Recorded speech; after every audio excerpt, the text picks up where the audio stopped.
Student, आज का topic है causes of business risk. Good morning class 11th। कैसे हो आप लोग? पढ़ाई लिखाई हो रही है ना? पिछले क्लास हमने आपको शुरू किया था नया चैप्टर ना, बिजनेस रिस्क, व्यावसायिक जोखिम। पिछले क्लास हमने क्या क्या देखा था? Meaning, definitions and it's nature ना, ये तीनों। आपने तीनों का नोट्स बना लिया है ना?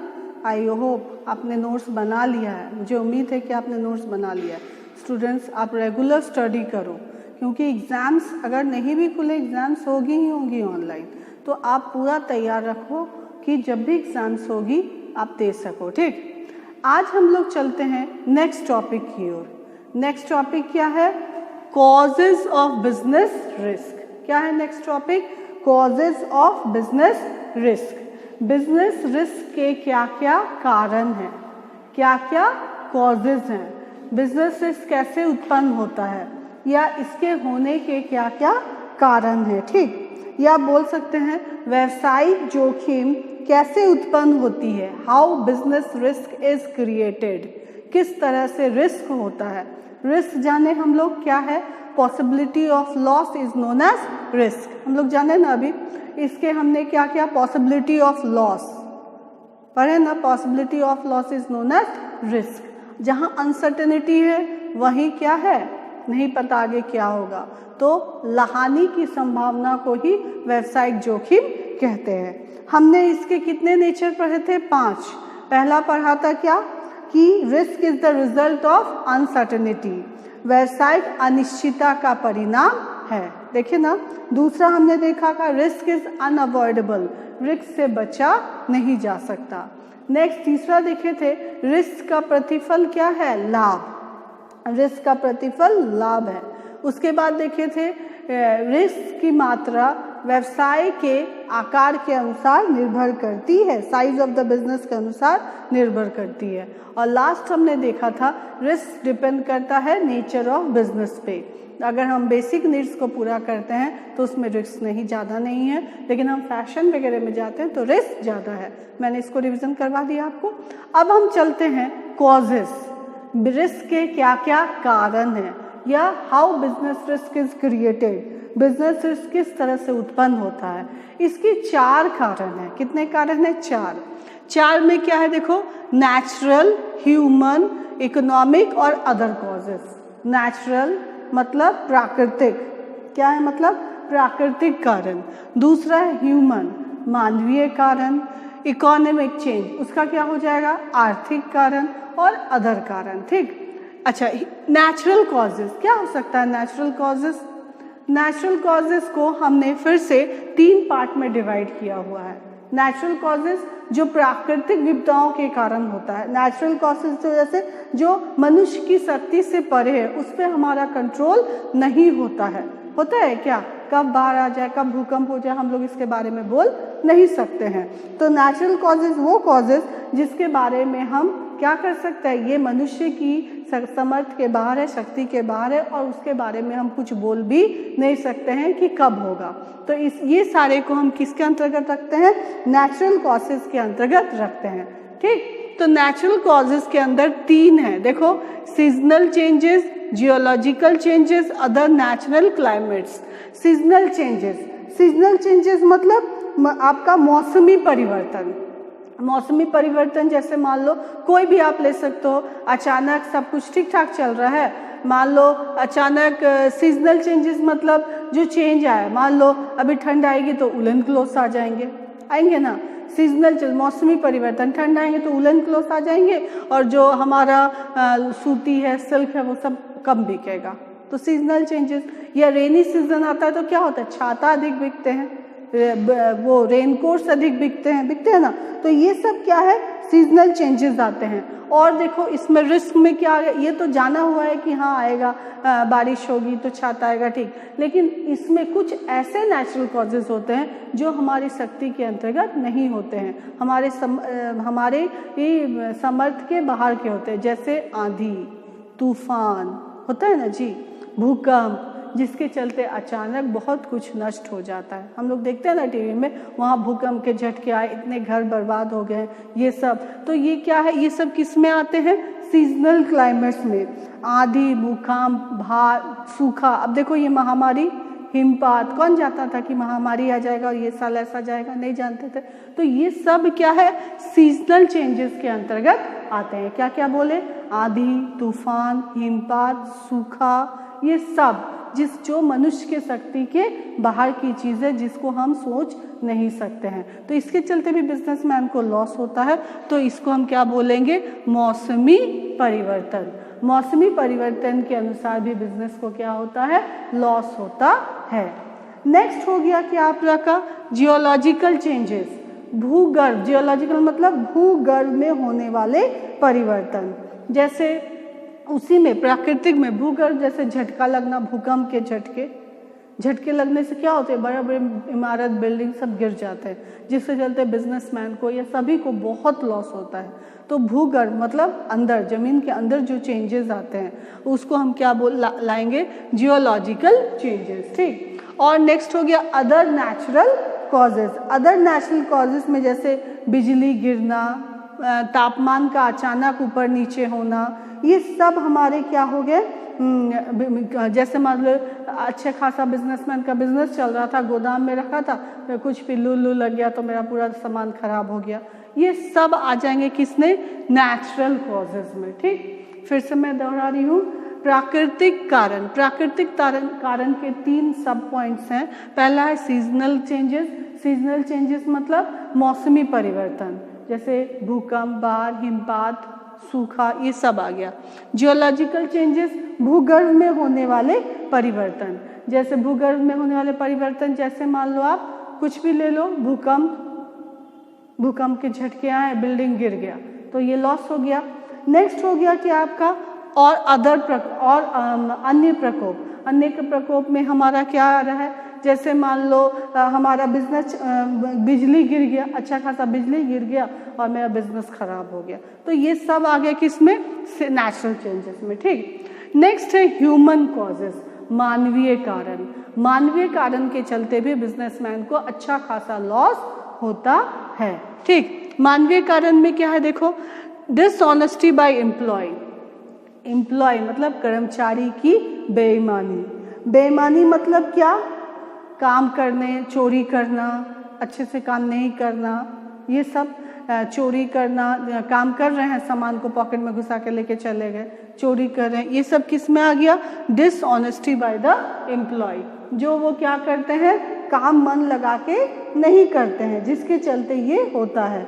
व्यक्ति जैसे रुपए चुराना, ये लोग क्या करते हैं, रुपए भी चुराते हैं। तो ये सब आ गया कर्मचारी की बेईमानी। बेईमानी के चलते जो लॉस होता है उसको हम ह्यूमन कॉजेस के अंतर्गत रखते हैं। नेक्स्ट आ गया डिसऑनेस्टी बाय कस्टमर्स।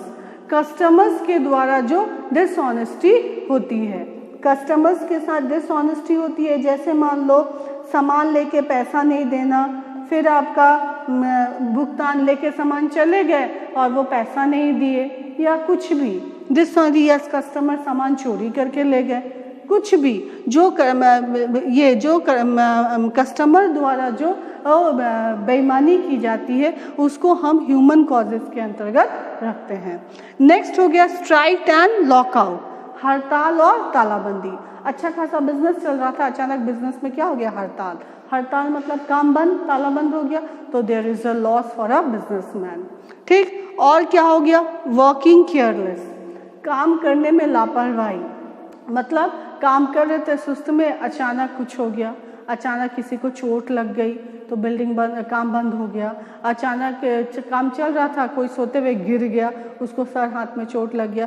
तो काम वर्किंग केयरलेस के चलते भी क्या होता, या फिर काम सही नहीं किए तो उसकी क्वालिटी अच्छी नहीं हुई, जिसके चलते बिजनेसमैन को लॉस हुआ। ये सारे भी हो सकते हैं। ठीक। तो 2 पॉइंट्स हमने देखे, नेचुरल कॉजेस और ह्यूमन कॉजेस। नेचुरल कॉजेस के अंदर 3 और ह्यूमन कॉजेस के अंदर 4। फिर से बतला रही हूँ, पहला है कर्मचारियों की बेईमानी, मतलब रुपए चुराना, कोई पार्ट्स चुरा के ले जाना, हो गया। नेक्स्ट हो गया डिसऑनेस्टी बाय कस्टमर्स। कस्टमर्स के द्वारा, उपभोक्ताओं द्वारा क्या करना, बेईमानी करना, जैसे सामान लेना उसका पैसा नहीं देना, सामान चोरी कर लेना, ठीक। नेक्स्ट है क्या, strike and lockout. Strike and lockout मतलब तालाबंदी, हड़ताल और तालाबंदी हो जाता है, जिसके चलते भी बिजनेसमैन को बहुत लॉस होता है ना जी। डिमांड रहता है, डिमांड फुलफिल नहीं होता है तो वो लोग स्ट्राइक पे चले जाते हैं, तो इससे बिजनेसमैन को बहुत ही लॉस होता है। नेक्स्ट हो गया वर्किंग केयरलेस, मतलब काम में क्या होना, लापरवाह होना, वो काम सही तरीके से नहीं करता, जिसके चलते हो सकता है खुद को कभी नुकसान हो, उससे काम बंद हो गया, या जो प्रोडक्ट बन रहा है वो सही नहीं बना, जिसके चलते कस्टमर पसंद नहीं किए, जिसके चलते उनको लॉस हुआ। तो ये 2 पॉइंट हो गए, ठीक है ना। तो ये 2 पॉइंट आप ज़रूर, स्टूडेंट मैं बार बार बोल रही हूँ, मैं आपको पॉइंट्स बता रही हूँ, आप उसको डिस्क्राइब करोगे, मैं इतना आपको एग्जाम्पल्स दे रही हूँ, तो आप उसको अपने शब्दों में describe, it's in your own words, आप अपने वर्ड्स में डिस्क्राइब करोगे, चाहे वो इंग्लिश मीडियम हो चाहे वो हिंदी, इंग्लिश वर्सन हो चाहे वो हिंदी, आप सारे पॉइंट्स को अच्छे से ड्राइव करोगे। ह्यूमन कॉजेज लिखोगे, फिर सीजनल कॉजेज को 2-3 लाइन दोगे, फिर जियोलॉजिकल कॉजेज को दोगे, सब को क्या करोगे, 2-3 लाइन में डिस्क्राइब करोगे, ठीक है। अब थर्ड पॉइंट देखते हैं। थर्ड पॉइंट है आपका इकोनॉमिक चेंजेस, आर्थिक कारण। आर्थिक कारण क्या है, आर्थिक कारण वो कारण होते हैं जो व्यवसाय की अर्थव्यवस्था रिलेटेड होती हैं। आर्थिक कारण में हमारे क्या क्या आता है, जो बाजार से संबंधित होती है, जो बाजार में होने वाले परिवर्तनों को बतलाती है, ठीक है। आर्थिक कारण में क्या है, देखो, चेंज इन फैशन, फैशन में चेंज हो गया, अचानक क्या हुआ, कस्टमर के रुचि रुझान फैशन में चेंज आ गया, तो अगर चेंज आते हैं तो क्या होता है, लॉस हो जाता है, बिजनेसमैन को बहुत सारा लॉस होता है। नेक्स्ट क्या है, चेंज इन प्राइस, प्राइस में भी चेंजेस होने से बिजनेसमैन को लॉस होता है। प्राइस मतलब दाम में क्या हो जाता है, चेंज हो जाता है, दाम में चेंज होने से बिजनेसमैन को क्या होता है, आर्थिक स्थितियों का सामना करना पड़ता है। जैसे अभी कोविड का समय ले लो, अचानक सारे दाम क्या हो रहे हैं, मेडिसिन के दाम बहुत अधिक है, जिससे लोगों के लिए बहुत प्रॉब्लम हो रही है। वेजिटेबल देख लो, अधिक हो रहा है, जिसके चलते प्रॉब्लम हो रहा है। नेक्स्ट है इफेक्ट ऑफ कंपटीशन, कंपटीशन के चलते भी बहुत अधिक लॉस होती है बिजनेसमैन्स को। क्यों, क्योंकि कोई सामान है, कोई कम में दे रहा है तो कस्टमर कहाँ जाएंगे, कम की तरफ जाएंगे, और कोई अगर अधिक दे रहा है तो कस्टमर वहाँ ले लेंगे। तो कंपटीशन के चलते, प्रतियोगिता के चलते भी बिजनेसमैन को बहुत सारे रिस्क का, बहुत सारे लॉसेस की पॉसिबिलिटी बनी रहती है। नेक्स्ट होगा providing facility to the customer, providing first, customer को क्या देते हैं, फैसिलिटीज़ देते हैं, सुविधा प्रदान करते हैं। जैसे मान लो कि कोई भी आप ले लो, अगर मान लो कोई कहीं हम लोग सामान खरीदने गए, कोई बहुत अच्छे से बैठाया, चाय वाय पिलाया, थैला वैला दिया, सब दिया, और कोई कुछ नहीं लिया, सामान जाओ, तो आप कहाँ जाओगे, जहाँ आपको फैसिलिटीज़ मिल रहे हैं, आप कुछ पैसे दो बाद में दो तो भी चलेगा, तो वहाँ जाओगे। तो याद रखना कि फैसिलिटी अगर एक बिजनेसमैन देता है तो वो दूसरे बिजनेसमैन के लिए ये अच्छा नहीं होता है, उसको भी वो फैसिलिटी देनी पड़ती है। तो इकोनॉमिक कॉजेज हो गया बाजार में होने वाले परिवर्तनों से। तो क्या हो गया, चेंज इन फैशन, मतलब क्या हुआ, फैशन में चेंजेस, बहुत जल्दी जल्दी फैशन में चेंज होते हैं, जिसके चलते बिजनेसमैन को बहुत सारे रिस्क का सामना करना पड़ता है। फिर चेंज इन प्राइस, मूल्य के उतार चढ़ाव में भी बहुत होता है, जैसे मैंने अभी बोला कोविड का टाइम के चलते बहुत चेंजेस हो रहे हैं। नेक्स्ट हो गया इफेक्ट ऑफ कंपटीशन, प्रतियोगिताओं के चलते भी बहुत सारे बिजनेसमैन को बहुत सावधानी पूर्वक चलना पड़ता है, नहीं तो उसको लॉस होने की संभावना बनी रहती है। नेक्स्ट होगा providing facilities to the customer, customer को क्या देना, फैसिलिटीज, ताकि एक बिजनेसमैन अगर फैसिलिटी देता है तो दूसरे बिजनेसमैन को भी वो देना होता है, नहीं तो कस्टमर उधर नहीं आते हैं। ठीक, मान लो आप किसी दुकान में गए, कोई बहुत खिचखिच करके बात किया, कोई बहुत अच्छे से बात करता है, तो कहाँ जाओगे, जहाँ अच्छे से बात करता है, तो कस्टमर्स को वहीं जाएंगे जहाँ उनको फैसिलिटी मिलेगी। ठीक, और अदर कॉजेज, और भी कुछ कुछ कॉजेज हैं, देखो अन्य कारण भी हैं। क्या क्या है, देखो नेचुरल कॉजेज, नेचुरल कॉजेज में क्या हो गया, नेचुरल कॉजेज में वो कॉजेज आ गए जो आपका मशीन, वस्तु और मशीन में प्राकृतिक दोष के कारण उत्पन्न होते हैं। जैसे मान लो कोई वस्तु है जो बहुत जल्दी नष्ट हो जाती है, शीघ्र नष्ट होने वाली वस्तु है, तो उसमें रिस्क क्या है, ज़्यादा है। जैसे दूध, दूध जल्दी खराब हो जाता है तो उसमें उतना ही रखना चाहिए। दूध, ब्रेड, ये सब जल्दी खराब हो जाते हैं। स्वीट्स, तो ये सब जल्दी खराब हो जाए तो उसमें क्या होता है, नेचुरल उसको जल्दी जल्दी बेचना होता है, नहीं तो बिजनेसमैन को बहुत सारा लॉस होता है। और क्या, मशीन की घिसावट के चलते भी कभी कभी बहुत सारे लॉस होने की संभावना बनी रहती है। नेक्स्ट हो गया टेक्निकल कॉजेज। टेक्निकल कॉजेज मतलब क्या हो गया, तकनीकी कारण। इसमें क्या होता है, पुरानी मशीन के स्थान पर नई मशीन से तैयार मशीन में बाजार में आ जाती है। क्या होता है, अगर पुराना मशीन को हटा के नए मशीन आएंगे तो बहुत सारे प्रॉब्लम्स है। क्या, कस्टमर, हमारे जो कर्मचारी है वो उसको चलाना जाएंगे कि नहीं, और वो बहुत अधिक प्रोडक्शन देगा। अगर मान लो अभी तो ऐसे ऐसे मशीन है जहाँ एम्प्लॉयज़ की ज़रूरत नहीं है, देखते हो ना आप लोग, दिखाते हैं ज्योग्राफी चैनल में, एक ही इंसान सारा कुछ काम कर रहा है, तो वैसे होने से क्या हो जाएगा, अनएम्प्लॉयमेंट बढ़ेगा, लोगों को प्रॉब्लम होगा। इसके चलते भी टेक्निकल या फिर ऐसा मशीन है जो लोग चला नहीं सकते तो भी प्रॉब्लम क्रिएट होता है, रिस्क हो जाता है। नेक्स्ट हो गया मैकेनिकल कॉजेज, यांत्रिक कारण। यांत्रिक कारण मतलब कोई मशीन तैयार होता है, होते उसमें होते वक्त ही कोई प्रॉब्लम आ जाता है, डिफेक्ट आ जाता है, तो उसमें भी बहुत सारा रिस्क है। जैसे मान लो कोई मशीन, बॉयलर अचानक फट गया, नया कुछ आया अचानक फट गया, तो क्या हुआ, रिस्क है। आप ले जाओगे तो क्या बोलेगा, नहीं हम तो दे दिए, हम हाफ दे देंगे या उसको रिपेयर करके देंगे, तो there is a loss for a businessman. Next हो गया मैनेजिकल causes, managerial causes. Managerial causes तो बहुत इंपॉर्टेंट है, इसी के ऊपर पूरा बिजनेस डिपेंड करता है ना। तो क्या है इसमें मैनेजरियल, प्रबंधकीय कारण। प्रबंधकीय क्या करते हैं, नीति उति बनाते हैं। तो एक प्रबंधक को कुशल होना बहुत ही ज़रूरी है, एक मैनेजर को बहुत ही इफिशिएंट होना चाहिए। अगर मैनेजर इफिशिएंट नहीं होगा तो बिजनेस को बहुत सारा लॉस हो सकता है। तो मैनेजर इफिशिएंट होगा तभी वो सारे काम को प्रॉपर कर सकता है और बिजनेस को और आगे की ओर ले जा सकता है। ठीक है, तो स्टूडेंट इसमें कॉजेज में 4 तरह के कॉजेज होते हैं। पहला कॉजेज क्या हो गया आपका, नेचुरल कॉजेज। नेचुरल कॉजेज में हो गया seasonal changes, next geological changes और अदर नेचुरल क्लाइमेट्स। ठीक है, पहला हो गया सीजनल चेंज, जो मौसमी परिवर्तन, क्या हम जैसे बोले बाढ़, भूकंप, जो भी हो, हिमपात, सूखा, ये सारा आ गया। जियोलॉजिकल चेंजेस, भूगर्भ में होने वाले चेंजेस, भूकंप ले लो, बहुत लॉस होता है, और भी बहुत सारे नेचुरल कॉजेज होते हैं। नेक्स्ट हो गया ह्यूमन कॉजेज, मानवीय कारण। इसमें कर्मचारियों की बेईमानी, ग्राहकों की बेईमानी, तालाबंदी, हड़ताल और वर्किंग केयरलेस। एम्प्लॉय द्वारा डिसऑनेस्टी में क्या हो जाएगा कि लोग सामान पॉकेट में लेके चले गए, पैसा नहीं, मतलब सामान लेके चले गए या बदमाशी से काम किए।